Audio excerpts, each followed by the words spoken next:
el área geográfica del Medio Oriente, tal como la Biblia lo profetizó a través de los profetas hebreos hace miles de años. Ahora bien, los palestinos no son palestinos. El nombre de palestino no existe en la Biblia. Ellos adjudicaron este nombre cuando los judíos regresan en el 48 para declarar Israel un estado libre, soberano e independiente. Estos árabes que estaban ahí en la tierra, ¿verdad? Palestina, acordémonos que fue el nombre que un emperador romano le dio a la tierra de Israel para cambiarle el nombre de Israel. Entonces, Palestina no es un nombre tampoco que está en la Biblia, el nombre es Israel. Entonces, durante muchos, casi todo 10 siglos se comenzó en Palestina, desde Roma, pero es la tierra de Israel. Entonces, este grupo de árabes comenzaron a ser desalojados, o como no les gustó la presencia del regreso de los judíos en el 48, comenzaron a llamarse palestinos porque están ocupando la franja de Gaza. Es una franja que dura que tiene de largo como 50 kilómetros, como 10 kilómetros de ancho, y está junto al mar Mediterráneo, y del lado este tiene Israel. Entonces, este grupo de árabes comenzaron a llamarse palestinos desde 1900, aproximadamente 48, y en el 62, cuando se forma la Organización para la Liberación de Palestina por Yasser Arafat, se adjudicaron oficialmente el nombre de palestinos, pero son árabes. O sea, no existe un grupo, existe Edom, Moab, que son la tierra de Jordania, los cananeos, filisteos, amorreos, etcétera, etcétera, pero no encontramos la palabra Palestina. La palabra Filistea sí, porque lo que es la franja de Gaza es la Filistea geográfica donde habitó Goliat. ¿Se acuerdan de Goliat? Era de Gaza, y los hermanos de Goliat y los gigantes tenían esa zona de la franja de Gaza durante tiempos bíblicos. La sola existencia del Estado de Israel ha sido una fuente constante de irritación para los árabes alrededor. Los árabes han sufrido una serie de derrotas que ya hemos mencionado en 1948, 56, 67, 73, y finalmente se dieron por vencidos y fundaron grupos terroristas, que es mucho más difícil de pelear que contra una nación. Ahorita los judíos, al entrar a Gaza, pues los de Hamas usan el uniforme cuando hacen sus desfiles, pero cuando están en Gaza se visten de civiles para confundirse como civiles, y cuando matan a estos asesinos les llaman víctimas y civiles, y la mayor parte son de Gaza disfrazados de civiles. Qué difícil es pelear con un ejército que no trae un uniforme, porque no sabes quién es quién, y es el dilema que se enfrentan también actualmente los judíos. Después los árabes inventaron la intifada, más bien el grupo terrorista de Hamas.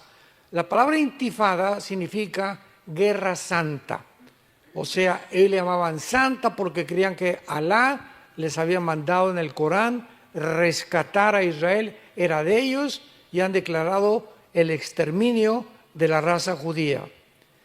Y a través de los diferentes medios de comunicación, los árabes esperan demostrar al mundo que los judíos realmente son los opresores. Y hasta este momento, desde 1948 hasta nuestros días, los judíos nunca han iniciado una guerra. Nunca ellos han sido los agresores. Siempre desde el 48 lo único que han hecho es, y tienen todo el derecho internacional para ello, defenderse. Esto es muy importante porque mientras continúan sonando actualmente los tambores de guerra en esta área conflictiva, los Estados Unidos es la única nación que ha tratado desde 1948, porque Estados Unidos ganó la guerra, la Segunda Guerra Mundial, y obtuvo la supremacía política, económica y militar del mundo desde hace casi 75 años, han tratado de intervenir para que haya paz en el Medio Oriente. ¿Por qué? Porque los Estados Unidos necesitan a la nación de Israel en el Medio Oriente, porque en el Medio Oriente Israel es la única democracia que hay. Es la única que mantiene las tradiciones occidentales, la cultura occidental, que no tienen el Islam como religión y por eso son el objeto del odio de parte de las naciones árabes vecinas. Y además, teniendo Estados Unidos a Israel en el Medio Oriente, de alguna forma están protegiendo y garantizando el petróleo. El día que Estados Unidos caiga, que ya no tarda en suceder, Israel, como dice la Biblia, se van a quedar completamente solos. Y entonces va a venir la guerra de Ezequiel 38, a las otras naciones árabes, y se va a convertir el mundo verdaderamente en un caos. Ahora veamos nosotros que esta es la razón de lo que se llama el antisemitismo, que es la oposición o el prejuicio e intolerancia hacia el pueblo judío. Sin embargo, ya también lo vimos, la palabra semita abarca a más grupos étnicos que solamente los judíos. Los judíos son una rama de los semitas, porque cuando hablamos de semitas hablamos de asirios, madianitas, caldeos, moabitas, edomitas, amonitas y los mismos árabes. Desgraciadamente el semitismo debería ser definido como una oposición a todos los semitas, pero no es así. Solamente es a los judíos, cuando la misma etimología de la palabra demuestra que no es correcto su uso. Sin embargo, no es la realidad. Han sido los judíos el blanco continuo para el antisemitismo. Hitler nadie puede explicarse, ningún geólogo, antropólogo, sociólogo, psicólogo han podido entender por qué Hitler, teniendo guerra contra Rusia, contra Stalin, contra Inglaterra, Canadá y Estados Unidos, ¿por qué de repente en medio de la guerra Hitler se vuelve contra un pueblo que no tenía nación, no tenía armas, no tenía comida, no tenía absolutamente nada? Era un pueblo étnico que se llamaban los judíos.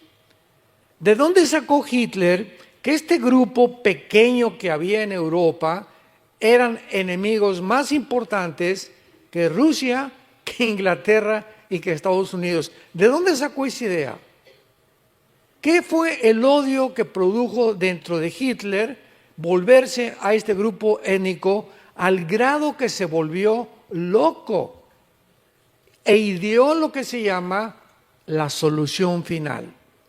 Y le mandó, ¿verdad?, a Himmler, al SS, a los grupos de exterminio que él formó, que hicieran campos completamente llenos de en Auschwitz, ¿verdad?, para poder exterminar, donde agarraban trenes y levántense a todos los judíos de todo lo que encuentren en Alemania, métanlos a los trenes y llévenlos a los campos de concentración. Y los judíos creían que pues iban a estar ahí prisioneros y que no entendían tampoco por qué los llevaban a esos campos. Ahí al llegar a los campos, la mayor parte de ellos se murieron de hambre. Cuando entraron los aliados a Berlín, tanto los de Rusia del lado del este, del norte Inglaterra y del oeste Estados Unidos, llegaron a Berlín. Hitler se suicida con Eva Ben Braun, su esposa. Se matan los dos en su búnker y encuentran a millones de judíos pero así en los puros huesos. Hay cantidad de fotos de esto. Cuando vayas a Israel, ve al Museo del Holocausto, lo puedes encontrar. Y van a encontrar ustedes también a los millones de judíos que los metían a los hornos, los desnudaban, les decían, se van a bañar, y metían ahí a mujeres, niños grandes, y ya encerrados le abrían el gas y morían asfixiados. Los sacaban y los enterraban como si fueran animales en pozos, tremendos cementerios que hicieron por todo Alemania. Cuando llegan los aliados, descubren todos estos horrores, y el casi 85% o el 90% de los alemanes, estoy hablando de 85 millones de alemanes, cultos, médicos, ingenieros, abogados, dentistas, licenciados. O sea, no estamos hablando de indígenas, estamos hablando de personas educadas. El 85 millones de alemanes fueron engañados y no detectaron realmente el veneno y el odio de Hitler por este grupo de judíos. Entonces los escritores, tú lees libros de la historia del Holocausto, vas a Israel, al Museo del Holocausto, y ves toda la historia, cómo los mataron, etcétera, etcétera. Y han llegado inclusive los palestinos a negar que fue realidad. O sea, eso es absolutamente absurdo, ¿verdad? Y ridículo, ya es una locura. No, ni siquiera existió el Holocausto. Bueno, ve a ver las fotos y ve a ver todas las personas y los viejitos que tienen grabado el número tatuado que les grababan los nazis para distinguirlos, que no fueran más que judíos. Entonces, ¿qué fue lo que puso este odio en Hitler? ¿Por qué se olvida de todos sus verdaderos enemigos y se concentra en un grupo que se llaman los judíos? La Biblia es el único libro que explica el odio de Hitler en contra de este grupo, esta raza judía, que es un grupo que él odiaba porque el mismo Satanás poseyó a Hitler. Él se levantaba a las 2, 3 de la mañana, Hitler gritando, y le decía a Eva Braun, su esposa, me están persiguiendo, empapado en sudor. Las mismas características que tuvo Sigmund Freud. Sigmund Freud se levantaba a las 1 de la mañana, empapado en sudor, gritándole a su esposa. En las mismas apariciones que tuvo Hitler también. Qué interesante está esto. Ya cuando unimos las piezas del rompecabezas, comenzamos a entender lo que había detrás de muchos hombres que se lanzaron como disques salvadores de la humanidad. Entonces, este odio, ¿verdad?, es producido por Satanás. ¿Por qué quería destruir Hitler a los judíos? Porque Satanás, Apocalipsis capítulo 2. Vayamos a Apocalipsis 12. Vean ustedes qué cosa más maravillosa es la Biblia. Dice en Apocalipsis capítulo 12, versículo 12, por lo cual alegraos cielos y los que moran en ellos. ¡Ay de los moradores de la tierra y del mar! Porque el diablo ha descendido a vosotros con gran ira, sabiendo que tiene poco tiempo. El diablo, aunque no conoce específicamente ni el día del rapto, ni el día de la venida del Señor, sabe y calcula por la cronología que Dios dejó en la Biblia los tiempos, pero no el tiempo kairos, el tiempo exacto. Entonces, el diablo sabía que si los judíos regresaban a su tierra, comenzaría a contar la cuenta regresiva, Dios, de las profecías finales. Entonces el diablo tenía que impedir, de alguna forma previó que iban a regresar a su tierra, porque desde que Teodoro Herzl en el siglo XIX fue un judío, comenzó a pensar en el sionismo, que es la idea de los judíos de recuperar la tierra. El diablo se dio cuenta que ya estaba moviéndose, se hace la declaración Balfour, 1917, los ingleses están de acuerdo en que regresen a su tierra, y Hitler surge como primer ministro de Alemania, el diablo tenía que destruir a los judíos. ¿Y quién fue su instrumento? Adolfo Hitler. ¿Por qué? Porque ya lo dijimos en la conferencia anterior, cuando los judíos regresan, comienza la cuenta regresiva de las profecías finales de la historia humana. Si los judíos no hubieran regresado, ¿quién va a reconstruir el tercer templo que menciona la Biblia? Según de Tesalonicenses capítulo 2, Apocalipsis capítulo 11, etcétera, etcétera. Si el pueblo de Dios no hubiera regresado a Israel, ¿a quién iba a perseguir el anticristo? ¿A los tlaxcaltecas? ¿A los aucas? ¿A los aztecas?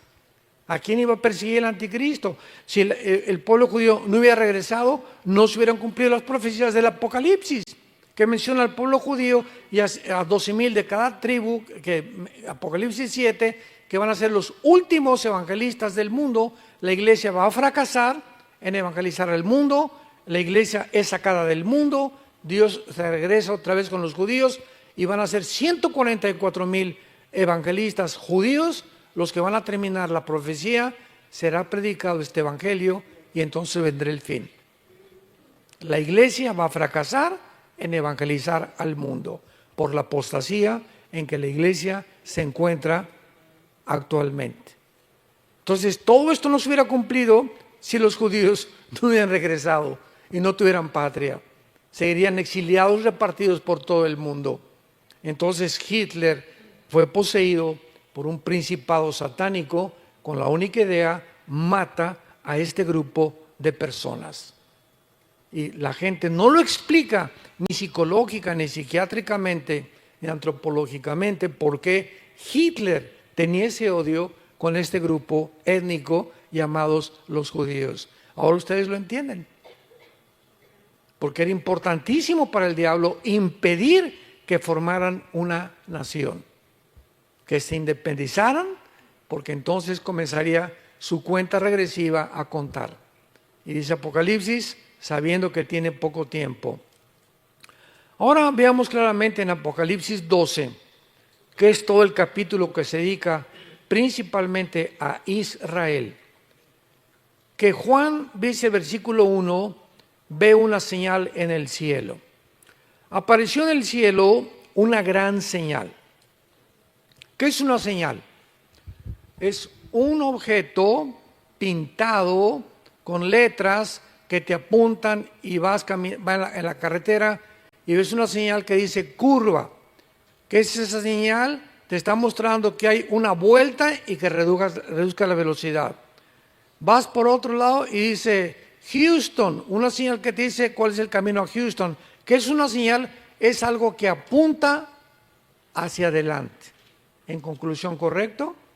Pueden señales informativas, señales restrictivas, baja la velocidad, señales, hay un hotel, hay una gasolinera. Una señal es algo que apunta hacia adelante. Entonces, Juan ve una señal, algo que va a apuntar hacia adelante. Así nos podemos guiar para interpretar la Biblia. ¿Qué es esta señal que apareció?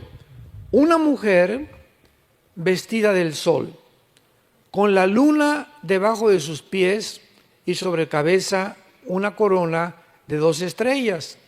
Y estando encinta, o sea, una mujer embarazada, clamaba en dolores de parto, en la angustia del alumbramiento. Es triste que los católicos digan que es María. Así la han interpretado ellos. Pero veamos rápidamente, ahorita regresamos a Apocalipsis, Génesis 37, y veamos que esta mujer no representa a María, representa a la nación de Israel. Génesis 37, versículo 9. Soñó otro sueño, está hablando de José, soñó otro sueño y lo contó a sus hermanos diciendo: he aquí que he soñado otro sueño, he aquí que el sol y la luna y 11 estrellas se inclinaban a mí. ¿Se dan cuenta, hermanos, que la Biblia no se interpreta, no es de interpretación privada? Nadie puede venir a la Biblia y pues, me imagino que es esto. Y pues yo creo que es esto. O sea, si cada quien tomara una perspectiva diferente o una opinión, pues cuántas habría, ¿verdad? Por eso hay tantas sectas. Pero la Biblia se interpreta a sí misma. Y si tú vienes a Apocalipsis y quieres saber qué son las estrellas, los cuernos, los candeleros, los menorás, tenemos que encontrar dentro de la misma Biblia su interpretación. Entonces aquí José está soñando y dice el versículo 10, y lo contó a su padre y a sus hermanos, y su padre le reprendió y le dijo, ¿qué sueño es este que sueñas? ¿Acaso vendremos yo y tu madre y tus hermanos a postrarnos en tierra delante de ti? Viene Jacob y le interpreta a José el sueño. Israel representa a Jacob y las 12 tribus de Israel. Y lo vamos a ver, regresamos a Apocalipsis y lo vamos a comprobar aquí adelante. Entonces, Juan ve una señal en el cielo de Israel a punto de dar a luz. Y apareció otra señal, un gran dragón escarlata que tenía 7 cabezas y 10 cuernos, y en sus cabezas 7 diademas. Su cola arrastraba la tercera parte de las estrellas del cielo y las arrojó sobre la tierra, y el dragón se paró enfrente de la mujer, acordémonos que está embarazada, que estaba para dar luz, a fin de devorar a su hijo tan pronto como naciera. ¿Recuerdan ustedes que cuando los reyes del oriente llegaron con Herodes, Mateo capítulo 2, Lucas, le preguntaron, ¿dónde está el que va a nacer? Y Herodes se entera de que hay una profecía de que iban a ser el Mesías. Y entonces Herodes, al enterarse de esto, que es lo que representa esta visión, manda matar a todos los niños menores de 2 años en Israel. ¿Se acuerdan? ¿Por qué? Porque el diablo le puso, ya viene el Mesías, van a nacer, maten a todos los niños menores de 2 años, y se le aparece un ángel a José y a María y les dice, huyan hacia Egipto. Y se van en un burrito, José y María embarazada, y huyen, ¿verdad? Bueno, nace en Belén Jesucristo y huyen después del nacimiento porque había órdenes del rey Herodes de matar a todos los niños menores de edad. Ese es el dragón que estaba esperando que naciera Jesús para matarlo. Cuando iba a nacer Moisés, el diablo sabía claramente que vendría un libertador del pueblo de Israel. ¿Y qué hace el faraón? A las parteras de Egipto, Éxodo capítulo 1, maten a todos los niños menores de edad. Vean los intentos satánicos en la Biblia contra el pueblo judío, impidiendo que naciera el Mesías. El odio contra el pueblo judío, y lo mantiene Satanás todavía. Y entonces, ¿qué hace la mamá de Moisés? ¿Verdad? Lo meten en una canastita y lo arrojan al río Nilo, lleno de cocodrilos, el río Nilo, confiando en que Dios iba a hacer algo. Y viene el río, en la corriente del río Nilo, y en el momento que pasa, cuántas coincidencias, ¿verdad? El momento que pasa la canastita con Moisés, la palabra Moisés, Moshe, significa sacado de las aguas. En el momento en que pasa enfrente del jardín donde estaba la hija del faraón bañándose o perfumándose, la ve y agarran la canastilla y la traen a la casa del que ordenó matar a los niños. Y en la casa o en el palacio del que dio la orden de matar a los niños, ahí mismo es educado y es criado el Salvador de Israel, Moisés. Increíble. Todo lo que hace Dios, lo que el mundo busca para el mal, Dios lo convierte muchas veces para el bien. Pero así es toda la historia, ¿verdad? Que vemos en la Biblia, el faraón, luego Amán, en la vida de Esther, la reina, en Persia, Herodes, pero vemos una persecución continua, sangrienta, con un odio impresionante hacia la raza judía. Ahora lo entendemos por qué. Porque a través de ellos vinieron las leyes morales, las leyes higiénicas, las leyes civiles, los mandamientos, el Mesías y la Biblia.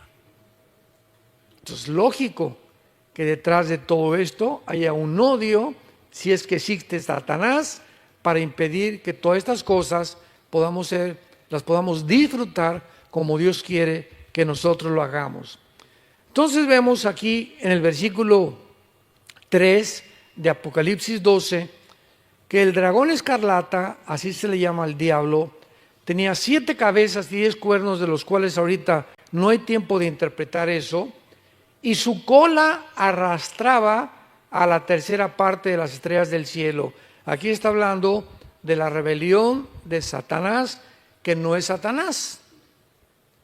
La palabra Satanás es un título, la palabra diablo es un título, su nombre es Lucifer. Lucifer. La palabra Satán en el hebreo significa enemigo, nada más. Y diablo significa acusador, el que acusa a los hermanos. Pero la entidad espiritual es Lucifer, que se llama el portador de la luz. Y Satanás o Lucifer nunca fue un ángel. Él no es un ángel caído, él era querubín.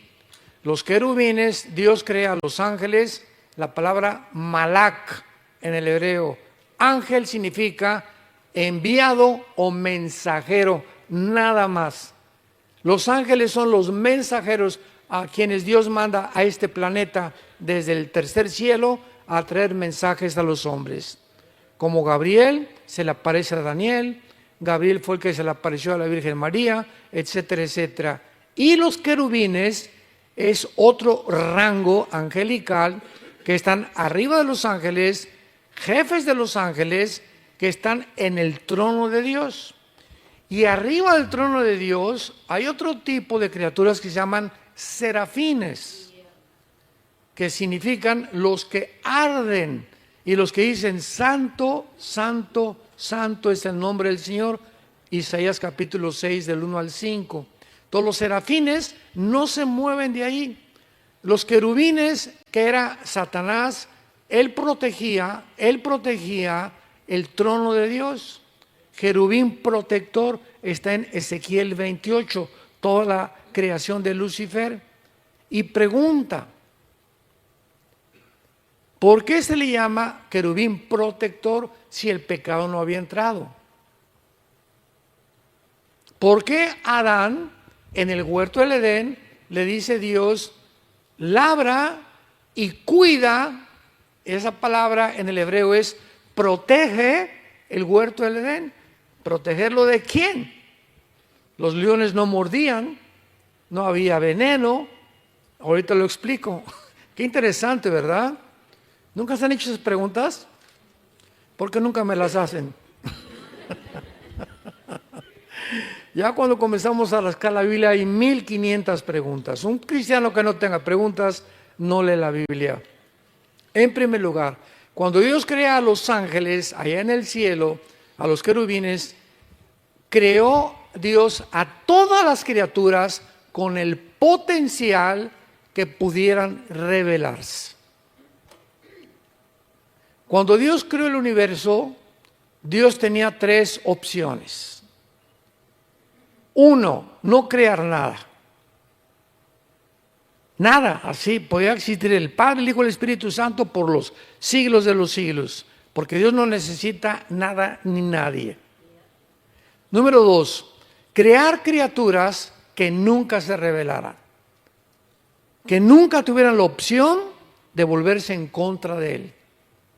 Y número 3, Dios consideró en su sabiduría crear criaturas, tanto ángeles como seres humanos, que tuvieran la opción de escoger rebelarse voluntariamente contra Él. Vamos por orden. Número 1, filosóficamente no se puede comparar la nada con lo algo, que fue el clamor de Job en el capítulo 1 y 2 de Job, ¿se acuerdan? Job estaba tan alto, dijo: Señor, ¿por qué no morí al nacer? ¿Para qué nací? Hubiera mejor sido un aborto, dijo Job. He nacido para sufrir, para eso me trajiste al mundo. Él quería comparar que hubiera sido mejor no existir a existir. Más adelante se lo explica Dios. Entonces está descalificada la primera opción, porque no puedes compararte nunca que la nada es mejor que lo algo. Número 2, si Dios hubiera creado un universo con criaturas que nunca hubieran tenido la opción de pecar, hubiéramos sido robots. Nos hubiera dado Dios cuerda, ámame, ámame, ámame, ámame, ponernos un chip, ¿verdad?, en la que siempre estuviéramos dirigiendo nuestra atención hacia Él. Y en tercer lugar, Dios optó por crear criaturas que tuvieran la libertad de escoger entre el bien y entre el mal voluntariamente, y finalmente juzgar a las personas que le rechazaron con las evidencias que Él dejaba, para que pudiera haber un universo de criaturas que le amaran voluntariamente. Ahora, fíjense ustedes en lo siguiente. Esto lo podemos aplicar políticamente. Si en un país solamente hay un candidato, como está pasando en todos lados, porque es un circo que hay otros candidatos, ya sabemos quién va a ganar, ya están apartados los que van a ganar. Entonces, realmente, en un país donde no hay una democracia limpia, no es democracia. Porque la palabra demócratos en el griego significa el gobierno del pueblo. El pueblo escoge a sus gobernantes sin opresión ni presión de ninguna circunstancia. Entonces, cuando no hay dos candidatos, ¿hay libertad? No hay libertad, porque solamente uno va a salir, ya está designado ese. Entonces tiene que haber dos caminos siempre, el bien o el mal. Además, si yo no conozco el mal, ¿cómo conozco el bien? Si Cristo no hubiera muerto en la cruz, ¿cómo hubiéramos conocido su amor? ¿Cómo hubiéramos estado convencidos de que Dios nos ama? Pero cuando yo conozco el mal y nazco en el mal y nazco en el pecado, y veo lo que el pecado ha hecho en mi vida, y veo el amor de Dios en la cruz, puedo apreciar realmente que Dios me ama, reconozco mi condición y corro a la cruz, porque encuentro la paz y la armonía y el perdón y la misericordia que mi alma necesita. Porque de tal manera amó Dios al mundo que dio. ¿En dónde demostró Dios su amor? ¿Nos mandó palomitas del cielo? No, nunca mis hijos se van a enfermar, nunca va a haber guerras, nunca va a haber nada. No, Dios mostró su amor en una cruz. Como decía Billy Graham, el gran evangelista del siglo pasado, cada vez que tengo un problema, yo tuve el privilegio de estar con él 2 días en Acapulco, en México. Me escogieron a mí para ser su intérprete cuando fue a México. Fue un privilegio que Dios me dio en 1983-85 del siglo pasado. Y nos dijo Billy Graham a él, a mi hermano que estaba conmigo, que es menor que yo, y a mí. Me dijo: cada vez, Armando, que yo veo hacia el pasado y dudo de Dios, y tengo problemas porque siempre todos tenemos dudas de Dios, si será o no será, si es esto o aquello, lo único que hago es siempre voltear y ver la cruz. Me quedó grabado, como no se imaginan, en mi alma. Ya no me pongo a pensar en ninguna otra cosa, solamente sé que Dios me ama. Ahí está la cruz. Y aunque no lo entiendas y pasen cosas que parezcan contradictorias en tu vida, ve la cruz. Dios te ama. De tal manera que dio a su Hijo en nuestro lugar. Esto es entonces lo que la Biblia revela de la rebelión. Y dice el versículo 5, y ella dio a luz un hijo varón. Sabemos que es Jesús, que regirá con vara de hierro a todas las naciones, y su hijo fue arrebatado por Dios y para su trono. Aquí nada más en el versículo 5 hay 2000 años de diferencia. Porque cuando nos dio Jesús, no gobernó con vara de hierro, lo hará cuando baje del trono de Dios. Ascendió al cielo y va a regresar a gobernar con vara de hierro en el reino mesiánico o en el reino milenial. Y la mujer, ya sabemos que Israel, ¿se acuerdan? Ahora entendemos, la mujer, o sea Israel, huyó al desierto, donde tiene lugar preparado por Dios para que allí la sustenten por 2060 días, o sea, 3 años y medio. ¿Se acuerdan de Mateo 24:15? Ya tenemos otra pieza de rompecabezas. Jesús les dice a los judíos, Mateo 24 es específicamente a los judíos. En Mateo 24 no es el rapto, porque el rapto no estaba en el Antiguo Testamento. Recordamos, el rapto fue un misterio revelado en el Nuevo Testamento. Entonces no encontramos en los evangelios el rapto, no encontramos en el Antiguo Testamento el rapto. Encontramos tipos como Elías, que fue sacado al cielo, y Enoc, capítulo 5 de Génesis, y que no gustaron la muerte, fueron llevados por Dios de una forma sobrenatural, y Elías fue llevado y Enoc fue traspasado al cielo para no ver muerte. Son tipos del rapto, pero la doctrina específica que iba a haber una generación como Enoc y como Elías no existía en el Antiguo Testamento. Entonces, ¿qué dice Mateo 24:15? Jesús a los judíos: cuando veáis la abominación desoladora que profetizó Daniel, cuando vean que el anticristo, aquí ya son los 3 años y medio de la primera parte de la tribulación, cuando vean que el anticristo entra al templo y pone una estatua de él, violando, blasfemando ya el nombre de los judíos y traicionando el pacto con los judíos, en ese momento huyan a los montes. Y la mujer, después que Dios vio esto, huyó al desierto. Y que este lugar se llama Petra, que está al sur de Jordania. No sé cuántos de ustedes nos han acompañado cuando hemos ido a Israel, pero Petra es una ciudad de Aladino y el país de la lámpara maravillosa. O sea, es una ciudad que es un sueño.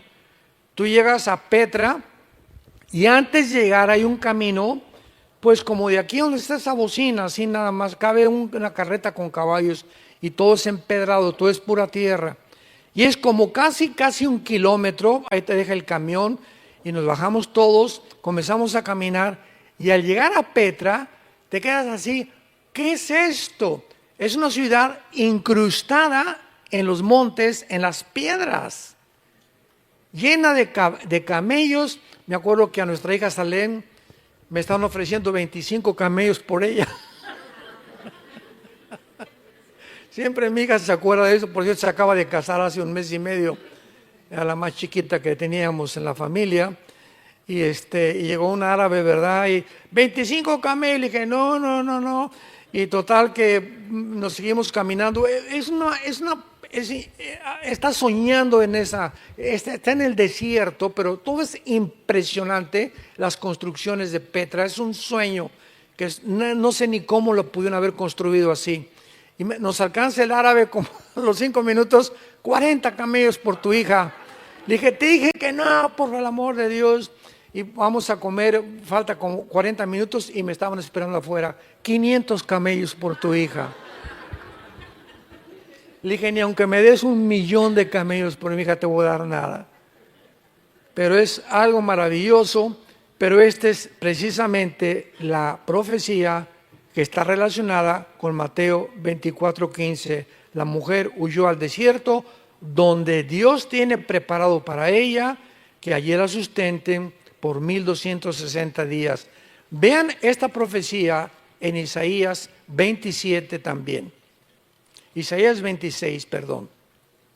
Isaías 26, versículo 20 y 21. Todo esto está hablando del mismo tiempo y del mismo pueblo de Israel. Isaías 26, 20 y 21. Anda, pueblo mío, entra en tus aposentos, cierra tras sí tus puertas, escóndete un poquito por un momento en tanto que pasa la indignación, o sea, la persecución del anticristo. Porque he aquí Jehová sale de su lugar para castigar al morador de la tierra por su maldad contra él. Y la tierra descubrirá la sangre derramada sobre ella y no encubrirá ya más a sus muertos. Aquí está hablando Isaías hace 2700 años, lo que después, 700 años después de Isaías, escribió el apóstol Juan.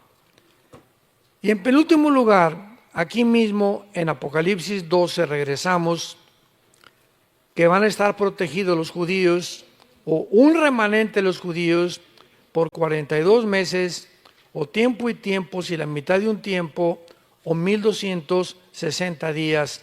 Y va a ser en ese tiempo, ya estamos al final de la tribulación, cuando hubo una gran batalla en el cielo. Miguel y sus ángeles luchaban contra el dragón, y luchaban el dragón y sus ángeles, pero no prevalecieron, ni se halló lugar para ellos en el cielo. Y fue lanzado fuera el gran dragón, la serpiente antigua que se llama Diablo y Satanás, el cual engaña. ¿Cómo termina la Biblia? Que el mundo seguirá siendo engañado, como actualmente. Ya no saben quién es el bueno, quién es el malo, quién es hombre, quién es mujer, si la vacuna es buena, si la vacuna es mala, si ese gobierno, si aquel gobierno.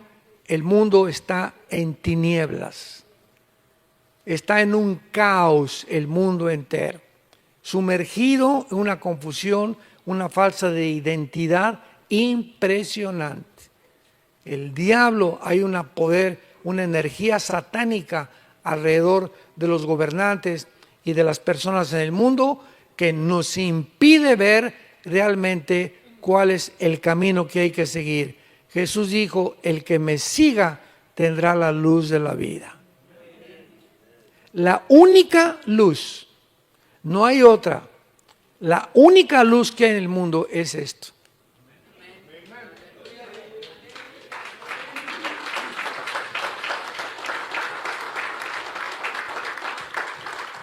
Segunda de Pedro, tenemos la palabra profética más segura, a la cual haríamos bien, más que ahora, más que en este tiempo, a la cual haríamos bien en estar atentos como una antorcha, como la única luz que nos ha dejado Dios, para que podamos realmente permanecer en la luz hasta que el día sea perfecto, hasta la venida de Jesucristo. Tú te separas de este libro un día, 2, 3 días, ya, como dijimos, sin que te des cuenta, vas a tomar malas decisiones. Vas a comprar un carro que no ibas a comprar una casa que no ibas a comprar, una cosa que no ibas a comprar, vas a dar un consejo equivocado a tu esposo o a tu hijo, etcétera, etcétera. Vas a comenzar a darte cuenta. ¿Por qué? Porque en esos 3 días tú has considerado que no necesitas una guía, que no necesitas estar en comunión con Dios. Día y noche le dice Dios a Josué, de día y de noche. Te levantas en la palabra, medítala, guárdala, escríbela en tu corazón y antes de acostarte también. Señor, pero yo nada más a las 12 del día. O que la canción, de día y de noche dice la Biblia. Pero yo nada más a las 5 de la tarde, Señor. Oh, de día y de noche, ¿qué cabezón eres? Ahora, hay una pregunta y no quiero que nadie levante la mano. ¿Cuántos de ustedes, al levantarte y antes de acostarte, tienes un tiempo con este libro? ¿por qué dices que crees en la Biblia y que tienes fe cuando no haces lo que Dios te manda?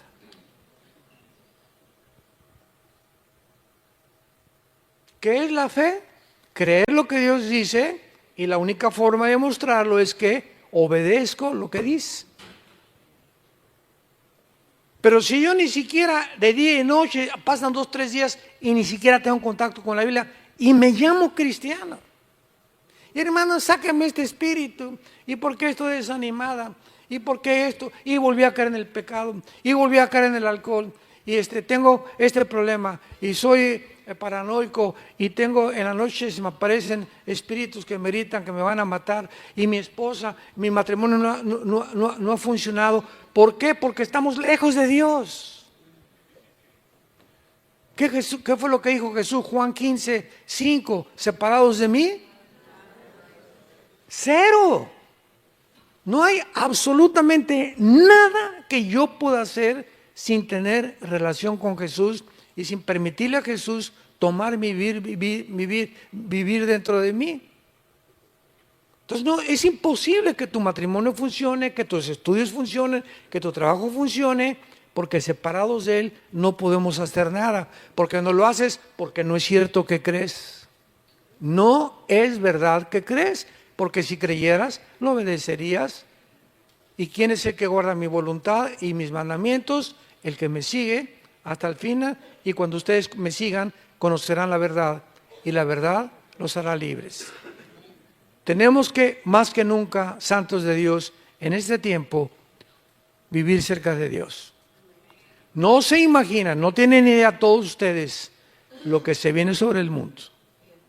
Las cosas no van a mejorar, ni políticamente, ni religiosamente, ni filosóficamente, ni científicamente, ni en ninguna academia religiosa que puedan ustedes conocer o estudios que puedan ustedes conocer. En ninguna área de la vida va a funcionar. El mundo está a la orilla de un abismo a punto de caer. La humanidad está a punto de caer. El ser humano ha fracasado como ser humano por sacar de la ecuación a Dios.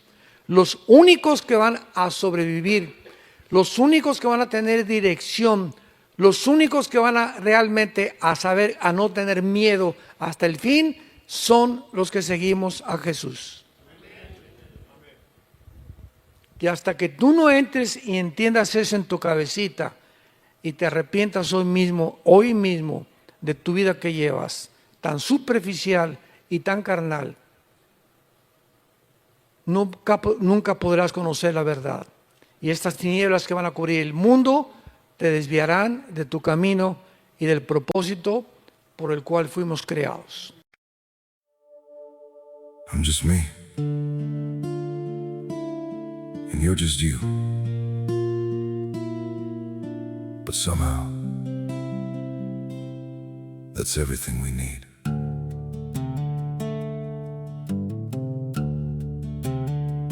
I don't have a perfect story, no shining crown to wear, just a heart that keeps on choosing you in every prayer. You're not made of fairy tales, you're not some distant dream, just the one who feels like home in ways I can't explain. I'm just me and you're just you, nothing more, but it feels true. No disguise, no in between, just the way it's meant to be. We don't need to be someone, we don't have to chase the sun. In this world so wild and free, you belong with me.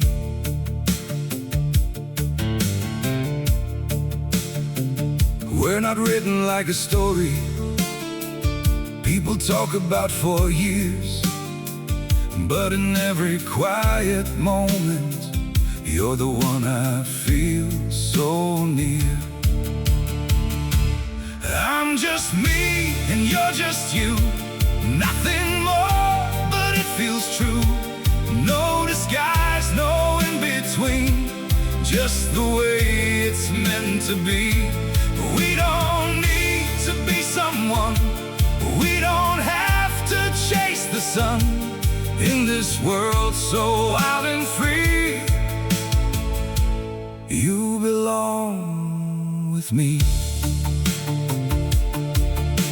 Maybe we're not perfect, maybe we don't shine, but if you stay beside me, then everything is right. I'm just me and you're just you, still somehow we make it through. Every road and every sea leads you back to me. We don't need the stars above, we already have enough. Simple hearts, one destiny, you're the one for me.